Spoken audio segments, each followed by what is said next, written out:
Thanks for tuning in. This is TJ Murphy, and welcome to another episode of Adventurous Entrepreneurs. My guest today is Kamini Wood. Kamini is the guiding light behind AuthenticMe and the CEO of Live Joy Your Way. As a certified life coach, Kamini is dedicated to assisting high achievers in mending their relationship with themselves. Drawing from her personal journey as a recovering perfectionist and mother to high-performing young adults, Kamini has a unique perspective on the pressures of never feeling good enough.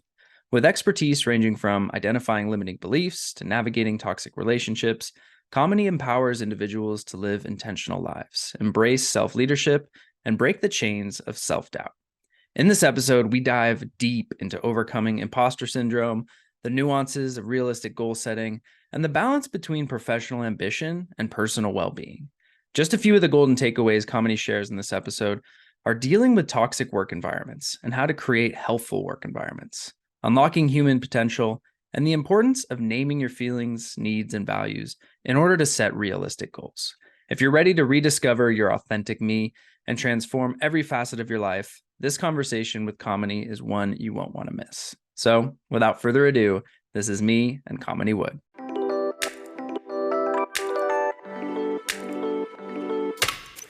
Welcome to the Adventurous Entrepreneurs Podcast. I'm your host, TJ Murphy. Since quitting my corporate 9-to-5 and starting a business while backpacking through Asia back in early 2017, I've had the privilege of learning from some incredibly adventurous entrepreneurs. Through these conversations and my own journey, I've learned that much like in life, entrepreneurship is an adventure. On this podcast, I explore the journeys of top-performing leaders in their fields. These wide-ranging conversations include tactical business advice, how I built this insights, lessons in leadership, life hacks, travel stories, favorite hobbies, and insights into living a purposeful and joy-filled life. Adventures await us, so let's dive in. Hey, Kamini, welcome to Adventurous Entrepreneurs. Hey, TJ, thanks for having me. Well, I am very excited. As I was doing research into everything that you do, what you're all about, I know we're going to have a great conversation. So I'd love to start with just a bit of background on the journey. And as I was doing that research for this conversation, I read a sentence on your website that I wanted to dig deeper into. So on your site, you said, as a recovering perfectionist and mother of two high-performing young adults, one a professional ballerina, the other a Division I athlete, in addition to three other kiddos, I can relate to the overwhelming thoughts of never being good enough. So can you tell us a bit about your story, specifically your experience with not being good enough and what ultimately led you down the path to now coaching high performers, including your two young adult children, which congrats, by the way, it sounds like they're crushing it. So good job. Thank you. Thank you. And then all of the accolades really go to them and their hard work. But where that all stems from, truthfully for me, is just my origin story. So growing up, I grew up in a small town in Connecticut. My parents were immigrants from India. They both came here when they were teenagers themselves. But the not being good enough started at the age of like 5 or 6 when you first go to school. And for me, that's when I realized that I really was different from everybody else. And there was this need to fit in and a need to belong. But with a name like Kamini, you're going to stick out. Also, as I said, it's predominantly white town. And it's not to make this about race, but it's to just, as a 5 or 6-year-old, you see that you look different. And so for me, part of that was trying to solve, as a little kindergartner, how do you solve this problem? And the answer really became to, first of all, make sure everybody was happy with you. Don't cause conflict. Don't create situations. If they want something, try to figure out a way to please them. And then the second part of that also was to not make mistakes, because if you make a mistake, people pay attention to you. You bring more light onto you because now you've done something wrong. So that's where a little bit of the perfectionist came from. Also added in being the child of immigrants. My parents worked really hard, and like most parents work really hard. I'm not just saying only immigrants, but I saw them really putting in that effort to provide for my sister and I. And the one thing that I didn't want to do is be a problem. I didn't want to create a burden for them. So I just leaned into not making mistakes, trying to be as quote unquote perfect as possible. And that really did sort of carry with me throughout, school and throughout adulthood. And really it wasn't until becoming a mom that I started to recognize what was happening, because I was starting to watch my own children people please and the perfectionism. And you do look at these high achieving individuals. I mean, you don't go through ballet without Yeah. having some perfectionist tendencies. An athlete who's working towards trying to be recruited Division 1, again, you're going to be a perfectionist or a high performer. But it wasn't just those two, it was all of my kids, especially my middle daughter, where I was seeing a lot of the people pleasing coming up. And so I'm very honest with everybody who will ask me about my kids, and the fact that I believe that they're the best teachers that I've ever had. But they were mirroring this back to me. And so I had to stop and pause, and I had to say, well, clearly this is coming from how I'm showing up, and not in a judgment way, in a judgy way. It was to say, if I can actually learn about where it's coming from, what is that about, I can change things for them. That's how I entered it. What really happened, though, was that I changed things for myself, where I changed it for them and also realized I was holding myself back. I had spent all of these years. At the time, I was running my husband's law practice, so 15 years into running his practice. So built that up from the ground up with him. But it was also his dream, and it was something that he was passionate about. And so through my process, I realized that what I was actually really excited to do is talk to people. And in every job I had, because I was a project manager before that at a .com, every job I always found a way to be working with people and trying to figure out what it was that they needed to do their job better or to advance where they wanted to go. And so now you take this experience that I've had, and I was able to realize that really what I needed to do is mesh these two things together. And that's how I started onto my own journey of building this coaching practice that I have. Thank you for sharing that story. I mean, I know many people can relate to that feeling of not wanting to make mistakes, pleasing others. Obviously, it's easy to form that perfectionist mentality, and what a gift to be able to see that being mirrored in your children, and course correct and do that work yourself. And now, to my knowledge, you're doing it for many people, and doing it on a much wider scale. So I'd love to bring things forward to what you're focused on today. So tell us a little bit about where things are for you here. And gosh, now it's almost the end of September I 2023. know. Right. I just was talking to a client about that right before we started recording, about the fact that we're already at the end of September. That's wild. I'm working with people one-on-one, and I say that I'm a human potential coach. What does that even mean? What that really means is, can we build a space between the two of us to allow for the deeper understanding of self? Because with that deeper understanding, we're able to figure out what is holding us back, whether it be from a professional standpoint or a personal standpoint. So my whole practice is based on the premise that it's not about diagnosis or pathologizing. It's about just giving ourselves some space to, without judgment, create that deeper understanding. What are those stories? So for me, it was the story of, needing to please and then not feeling it was ever enough. Like, it's not good enough. I have to do more. I have to do more. And then it almost leans into like an addictive tendency, where you just keep doing it because you don't know anything different. But that's really what my job and my career and my business is all focused on, is working with people to help them create that understanding. And then once they're aware of what could be holding them back, they can move themselves forward. And it affects people, from not just a mental and emotional standpoint, but from a physical standpoint too. Because if we're not leading the life that feels purposeful, or we feel like we're in joy or fulfillment, we're really just on autopilot. And most of the time, a lot of people will start complaining about physical ailments as well. All of that comes back to what's happening internally. Yeah, when you're not feeling that sense of fulfillment, you're not leaning into your why and feeling that passion, it is so easy to just fall into habit loops that are unproductive and honestly unhealthy, that are gonna Yes. lead you down a path of burnout and problems with your health, medically, physically, emotionally. So it's Exactly. important. And I'm curious, do you have like a transformative story or experience from one of your clients, or a particular session that you can recall that particularly stands out, that would give people a good sense of what you do and that transformation that you take people down? Of course, without giving any personal Without giving out stuff too away. much Yeah. personal information. Yeah.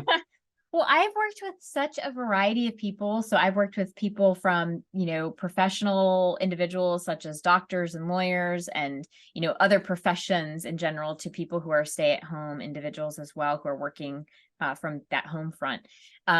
I think one of the major moments in my coaching that has actually touched me and continues to touch me, it's happened twice now, where I've been working with individuals and they've come for a very, I don't want to say surface level thing, but it was, I really just need to learn how to, one was I need to learn how to prioritize. And somebody else came to me and said, I'm just feel stuck within my career and I just need to figure out like the next thing to move forward on.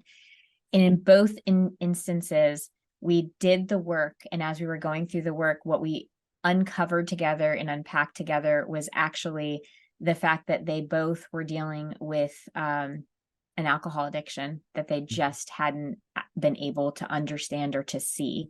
But really, that addiction was the thing that was, it wasn't holding them back. The addiction wasn't holding them back. It was the misunderstanding of what they were getting to experience through the use of alcohol. So through the coaching, well, two things. And the reason why they stick out to me is because both individuals shared with me that they had never felt safe enough to even acknowledge that this could be a thing until we had our connection with each other. So that to me was very meaningful because it meant that I was on purpose with creating an emotionally safe space for those deeper things to be talked about.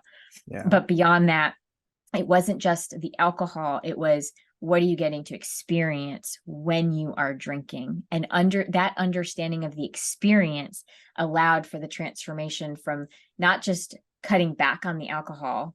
Both individuals actually stopped drinking completely, but it was more about recognizing that there was the anxiety that was actually the thing that needed to be addressed, and the fact that they were so disconnected from their own values and who they were. And we were able to do that work based off of that. So in both of those instances, different people, different walks of life, totally different stories, even different age brackets, but that's what the coaching does, because it creates such a safe space. And also, we're not going in with any type of let's diagnose you with something. It's, can we get to a deeper understanding of what's happening for you? And when that happens, all this transformation can occur. Yeah. And that's a powerful one, just from my own personal experiences. Alcohol can have many different limiting beliefs attached to it. And that overwhelming, or even when you don't realize it, that feeling of anxiety that whether it's the next day or it's in the moment, it can really hold you back even when you're not aware of it. And so I'm glad you called that one out. And many of our listeners are entrepreneurs or high achievers. They're looking to break free from limiting beliefs, whether it's alcohol or something else. So I'm curious, are there any other common limiting beliefs that you see working with your clients again and again that's holding them back, that might just be like an aha moment for somebody listening? Yeah, a lot of times mine was the I'm not good enough, right? But there's also the I don't deserve it, especially with entrepreneurs. They start to see some success and then the I don't deserve this, or I'm just a fake or a fraud, right? That imposter syndrome starts to creep in.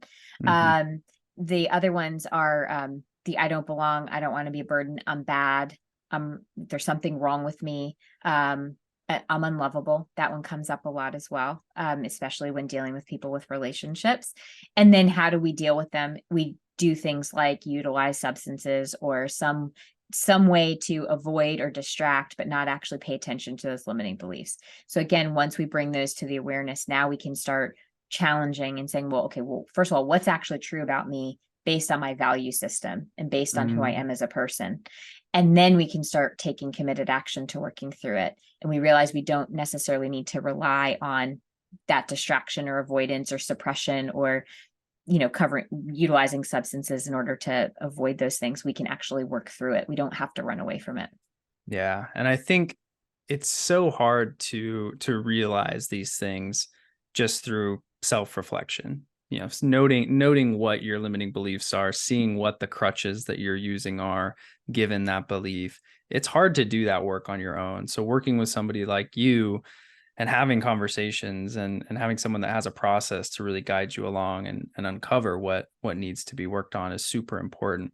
But I'm curious if there are some things that people can do on their own, or at least as just kind of an introduction to ultimately get on that path to do the work and maybe find someone like you to help them. Yeah, I think well, first of all, I do believe in journaling. So I do Yeah. think that if individuals are willing and open to it, starting to journal, and sometimes journaling just means writing, just Just actually put brain pen to dumping. paper. Yeah. Exactly. That's all it is. It's not a lovely term, but brain dumping is what it is. It's just get those thoughts out of your head, because even when we allow space for that output channel, there can just be awareness that happens with that. Also, though, I do believe that a lot of it comes back to understanding, who you are on that deeper level. So taking time to figure out what are your core values, as well as what are your core needs as an individual. Because again, so often, especially people who are in the entrepreneurship realm, they tend to be high achievers. They're going and going. It's like, what's the next thing? What's the next thing? A lot of times we don't slow down to pay attention to what is it that I actually need. So Mhm. taking that time to self-reflect, those two things will give you a little more insight into what's happening for you. And then the third part of that is paying attention to just what are you feeling? Just Yeah. giving yourself permission to name what you're actually feeling. So often we again muscle through. I need to get through and get this done to get to the next thing. Those emotions that we're feeling are so important because they're data packets. So if we can take the time to say, okay, this is what I'm feeling, and then take it to that next level of asking, okay, so what's this telling me I need? Or maybe what value is not being met? That again can offer that doorway to that self-reflection that can give you insight into, is this a limiting belief? Is this just a belief about a limiting belief just in general about the world? Is this a limiting belief about myself?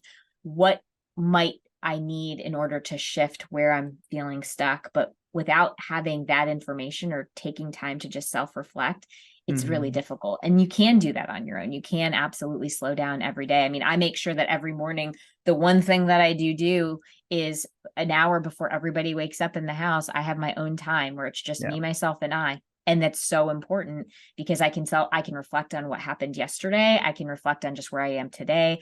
I definitely include a meditation practice, but it's really grounding for me, and that allows for the reconnection of self before the world, the world comes at Mhm. you, so to speak.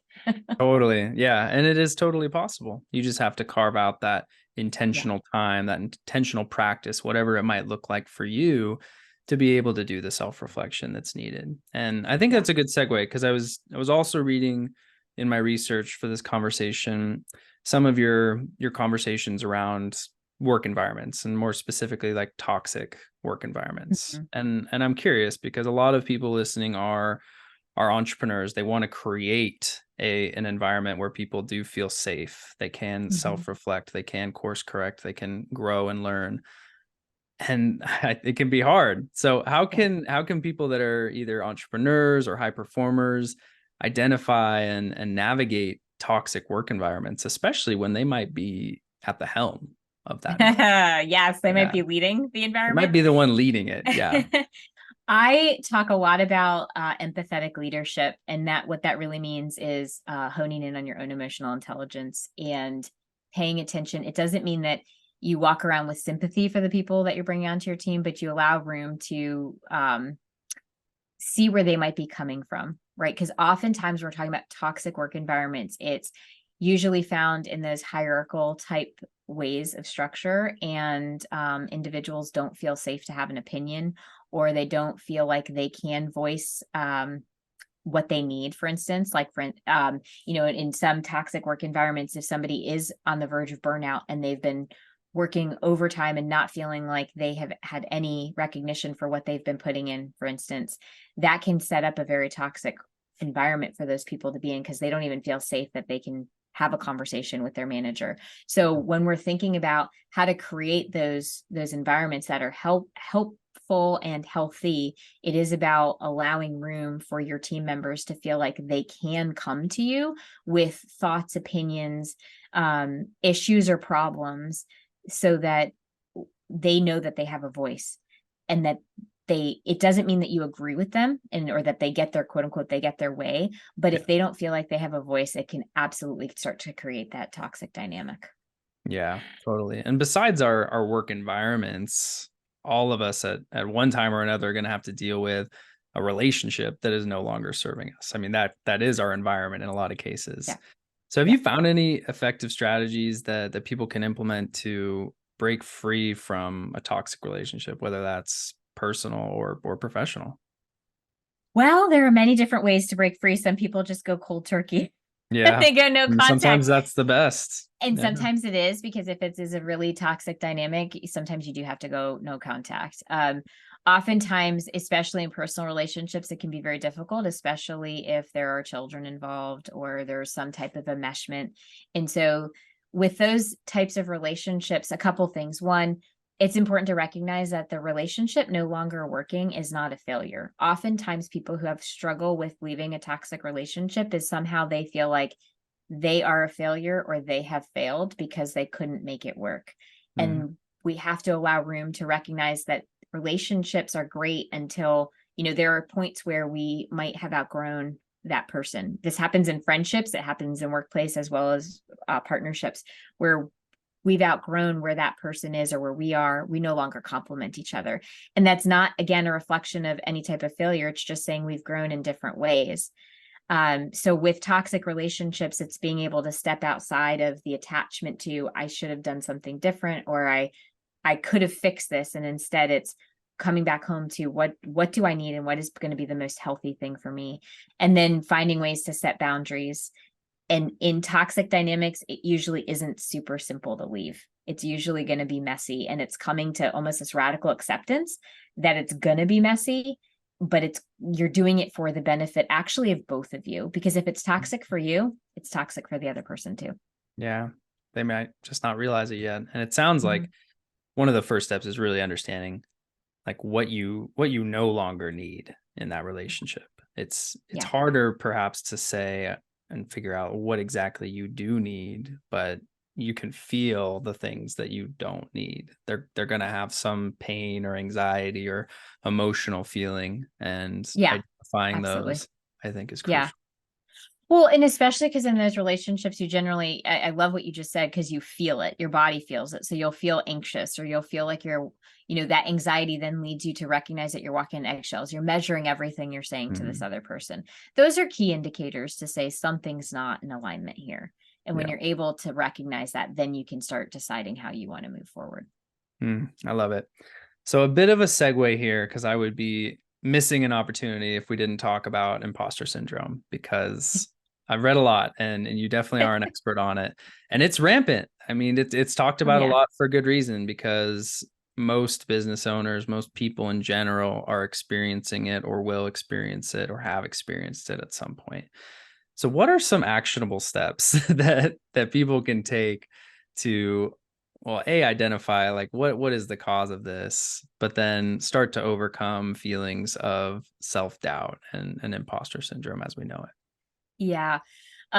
Usually it's our lovely inner critic, the inner Mm, critic that wants to say, one, it wasn't good enough, or my favorites that I've dealt with are, it's just a fluke. yeah. You just got lucky. Yep. um, or those who've actually, I've actually dealt with clients who've had promotions and then they are panicking because they think that somehow people are going to find out that they faked it. And Yeah. you didn't fake it. You got here for a Yeah. reason. Yeah. Earned it. So Yeah. you Very earned it. rarely is it just going to get handed to you. So, Exactly. So when we're talking about imposter syndrome, it really does come down to starting to pay attention to the inner critic. What is that inner dialogue? And the best way to do this is actually to start saying some of that stuff out loud. And the reason why I say that is, as crazy it may sound to some people, is we have to witness it with our own ears. If we can yeah. start hearing what we're actually saying to ourselves, because a lot of times we just think it, so it just keeps cycling around in our minds, say it out loud, witness it with your own ears, and you'll actually start to hear how it doesn't really make sense. Like, no, Yeah. you can actually start challenging it. No, I've actually put in the work. I've been working 12-hour days. Of course I'm having this success right now. Or, I've been learning and training and, honing in on my craft.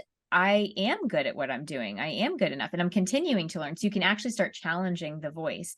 If Mhm. we don't if we don't bring it out into the forefront, it's almost like shame, right? If it Yeah. goes unwitnessed, if it goes unspoken, it just continues to grow and fester. So we do the same thing with imposter syndrome. We bring it out into the open and actually witness it and name it and speak it so that we can challenge it. I love that. And it actually reminds me of something that my wife does. And for this very reason, is she will keep track of every win, every accomplishment, everything, no matter how big or small. I mean, not the teeny Yep. tiny things, but if it's notable, she puts it down in a journal. Yep. And when she's having those moments where she's doubting herself or facing some imposter syndrome, just going through and saying, wow, look at all that I have done. Look at all that I I have love it. accomplished. Yes. A success journal, a Yeah. success journal. Yes, absolutely. Because those are those moments where we'll get hooked to those thoughts. And it's in those moments, how can we anchor ourselves? So we come back to the present moment, we open up that success journal, we're reading evidence to the contrary, and Hmm. suddenly we're grounded into what's actually true. Yeah. It might be that I had a blip, maybe I didn't land that project that I wanted to land, but yet I have all of this evidence that I'm quite capable of doing it. And then we can actually use self-compassion at that point and say, what did I learn from that situation? What information can I take to move myself forward? So we can kind of piggyback a couple different things. So I want to talk about goals for a minute here. And you're an advocate for realistic goal setting, but I'm Yep. sure many people can relate with me when I say that setting realistic goals can be extremely difficult at times. I constantly underestimate how long things will take. I often fail to plan for all the things that are going to pop up along the way and slow me down or claw away at my drive to keep going. And I've definitely Mhm. found myself in situations where I've had paralysis by analysis and simply Mhm. didn't set the goals I needed to because I didn't know how to start. So I'm Mhm. curious, how can business owners specifically set realistic yet ambitious goals for their companies? And do you have a process that you follow to set your own goals?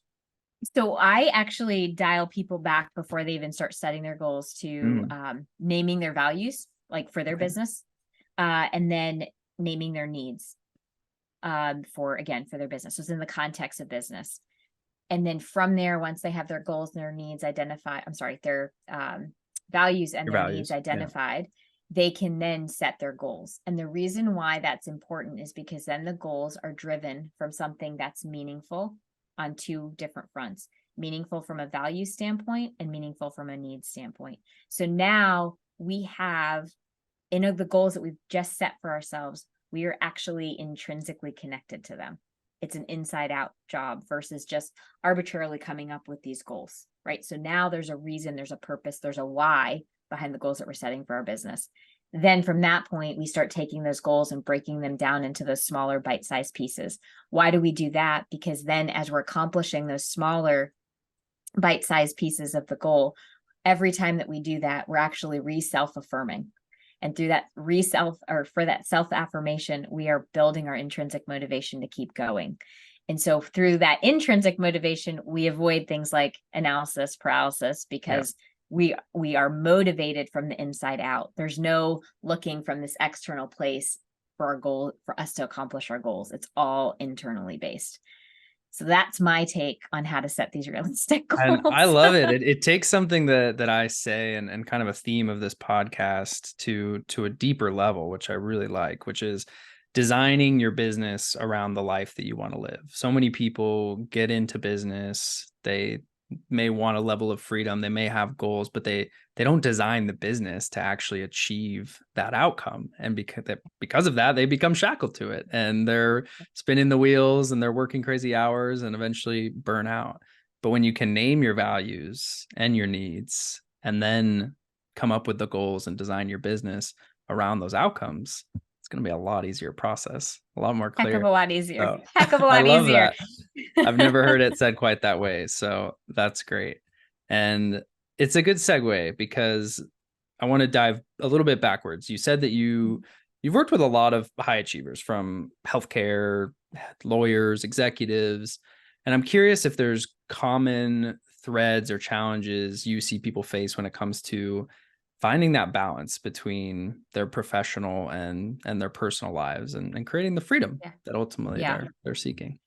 Yeah. And I think athletes and artists and all of that in between, it's kind of the same concept where there is this idea that I'm going to find the perfect balance. And Yeah. so again, my take is a little bit different on it, where it's giving yourself permission to allow it to ebb and flow. Um, where one day you might be leaning a little bit further into work, and then the next day maybe it's more professional.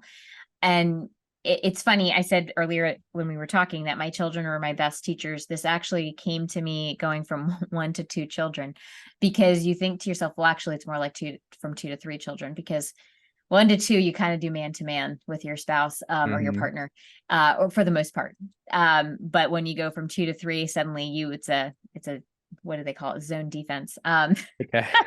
But really what I learned in that process was you cannot balance the attention equally. There's Yeah. never going to be you get 50% of my time and you get 50% of my time, or a third, a third, a third.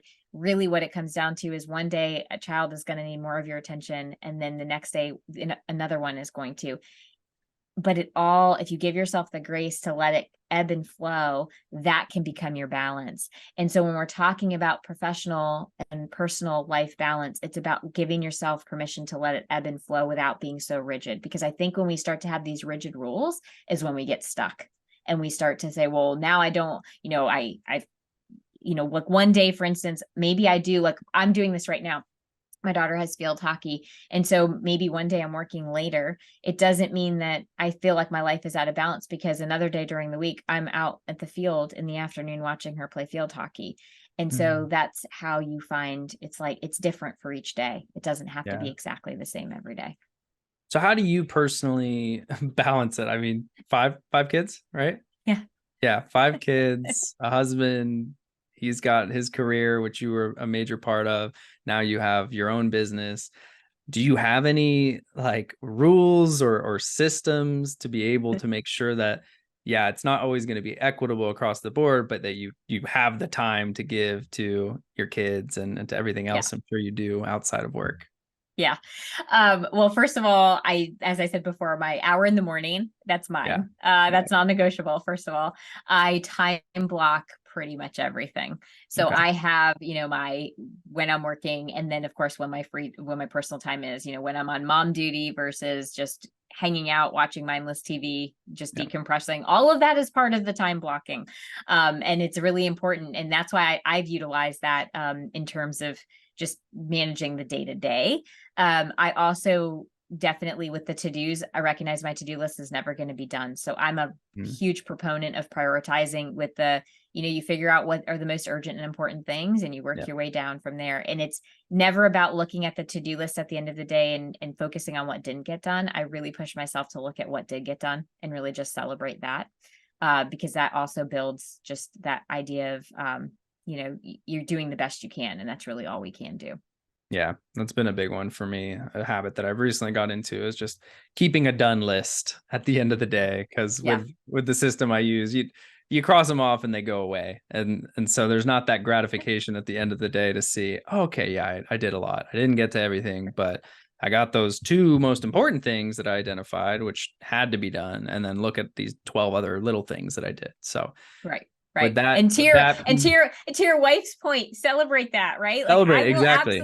I will Yeah, absolutely celebrate when I get the laundry done. Like yeah. everything counts. Yeah, Not it's a just work lot wins. easier to say, okay, that's enough for today. Everything Yeah, else can wait when you've got that exactly. visual Exactly. representation. Oh, Yep. love it. Yep. All right. So I have a choose your own adventure question for you. I teased this up at the beginning, and the deal here is you can pick which one you'd like to answer, or both if you so desire, or blend them together. But number one is, what is a favorite place that you visited in your life? It could be a trip with your family when you were younger, anytime at all. Or what is a recent adventure that you went on? It could be far away, it could be in your own backyard. But in either case, what was it like? What made it so memorable? Maybe a favorite meal or drink you had, a lesson learned. Tell us a story. The most memorable trip actually was when the one and only time that I actually visited India. I Okay. was in middle school. My grandparents, my dad's parents, actually lived there, so I had only seen them once before in my entire life because I didn't travel here. So it was an important trip because it was the last time that I actually saw my grandfather alive.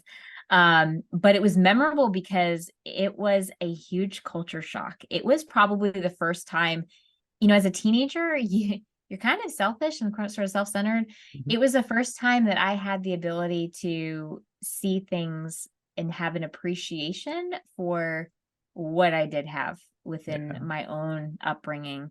And to this day, I can still close my eyes and remember moments of that trip. And I also recall actually getting sick on that trip, like 3 days in, because again, totally different environment. You're gonna get sick. Inevitable. Yeah. Gonna get sick. And just remembering how thoughtful and caring the extended family was. I couldn't really communicate with a lot of them because I don't speak fluent Hindi. I can understand it better than I can speak it, especially at that age. But there was this connection that happened just on that human level where you didn't need language. No. And that was really, really impactful for me. And I think that has actually stuck with me throughout the years where when I said before I try to create this emotional safety, that is truly how I've kind of operated is, can I connect with this other human in just any which way? It doesn't have to be a specific rigid rule way, but it's just about that connection with the other person. So yeah, I love that. That's something that I've definitely experienced throughout my travels, is just that power of humanity and shared experience and connection. Even if you can't speak the same language, people know when you need help. People genuinely can convey a lot with just a smile or a wave or a high five or whatever it is. And you can have a moment that's very special and no words need to be said. There's an understanding through that shared experience. So thank you for bringing that forward. It is. It's powerful. And, everyone should travel because those experiences really can change your life and give you perspective and a lot of gratitude for what you have in your walk in life. So absolutely. As we wrap things up, for our listeners who are seeking to live an intentional life and really build a business that aligns with their desired lifestyle, what would you say to them? Do you have any piece of advice that you'd like to leave us with? Trust yourself. Trust yourself. That's where it's at. It is about self-trust. I was actually asked recently, what would you say to yourself, your younger self when you're starting your business? And my response was, thank you for trusting yourself. That's gold. Great spot for us to end. Kamini, where can we find and support you online? Website, socials, things like that. Where can everyone connect with you? I am on the internet, kaminiwood.com, or socially, Instagram and Facebook at It's AuthenticMe. Awesome. Well, we'll drop links to everything in the show notes. And this has been awesome. Thank you so much for joining me. I know I've learned a lot. I've got some things to reflect on. So I know people listening will feel the same way. So thank you for joining me. Thank you. To all of our Adventurous listeners, thank you for tuning in to today's episode. Please be sure to subscribe, download, and share this on social media or with someone you know will get some value from it. Leaving a review goes a long way in helping people find the show, and I personally appreciate reading them when they come in. So please go drop one if you have the time. We'll see you all next week, and remember, whether we're talking about business or the things that bring us joy outside of work, life is meant for exploring. So go out there and live it one adventure at a time.